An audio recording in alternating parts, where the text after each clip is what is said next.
Nagpost nga pala ako ng bisikleta sa Facebook, itong Solana Fixie Bike ng aking anak, at umabot ito ng 432 clicks dito sa marketplace sa Facebook at napakaraming nag-comment nito.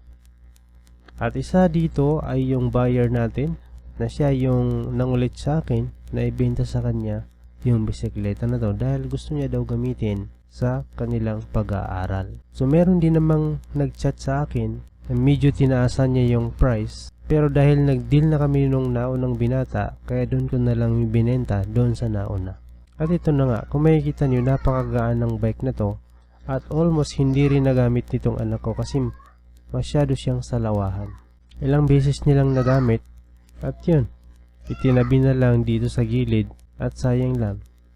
Kaya naisipan ko na tanungin siya kung gusto niya ba niyang ibenta yung kanyang bisikleta.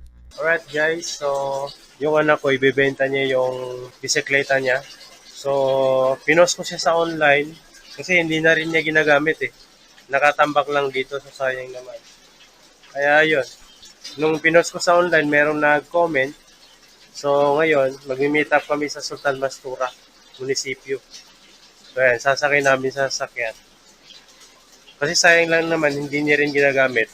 So mas mabuting ibenta na lang para magamit niya yung pera. Ayan. Din ka pagatunro.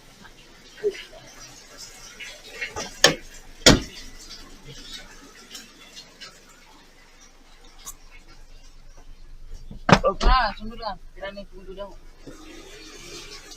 Sige. Mitun. Sunod. Lagyan na. Saan ka pinton?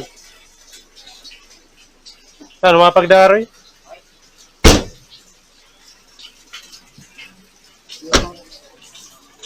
And guys, so naisakay na namin sa sasakyan. So, antayin lang namin yung tawag ng buyer kasi nasa daan na papuntang munisipyo. Hindi pa kasi nag-text. Nasa munisipyo na daw sila ng Sultan Kudarat. So, malapit na.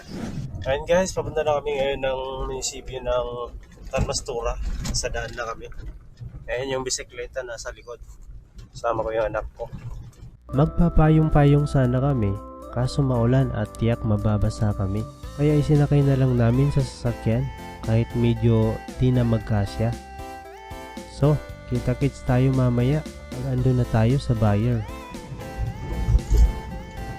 Alright guys, so malapit na tayo sa munisipyo ng Sultan Mastura. Nandun na rin yung buyer. Nag-aantay na daw sila. Sumilong lang siguro sila kasi umuulan. Kaya malapit na tayo.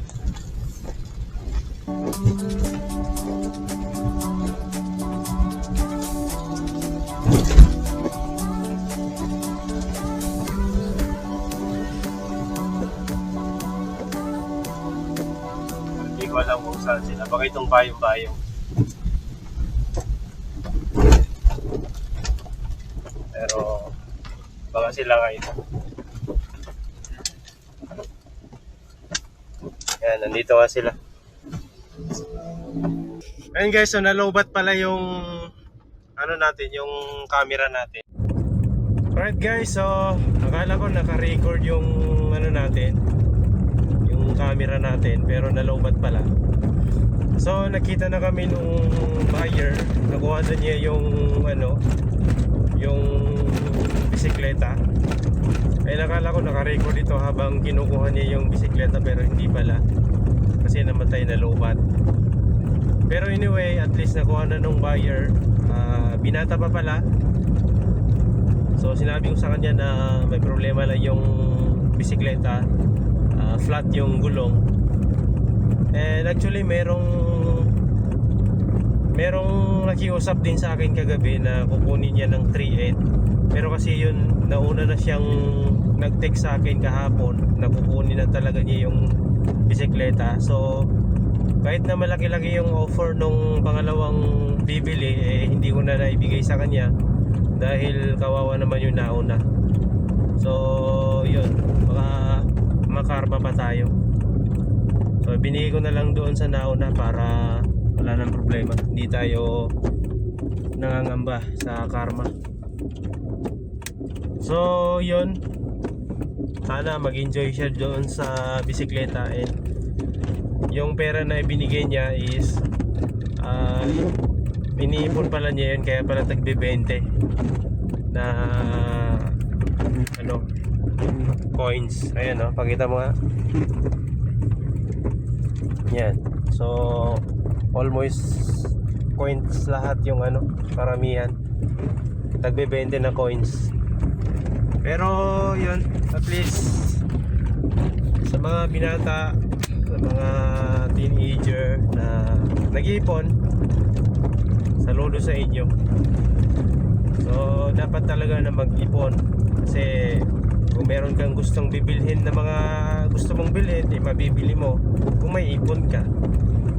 So yun, binenta namin ng bisikleta kasi binili nung anak ko, and nagamit lang niya ng ilang beses, tapos yun, nakatingga lang doon sa bahay, hindi na ginagamit. So sabi ko, dahil hindi mo rin ginagamit, hindi benta na natin. So yun, binenta na nga namin, and nabili na nga. So sana mapakinabangan nung bumili, and shoutout sa'yo, mag-comment ka na lang kung kumusta yung bisikleta.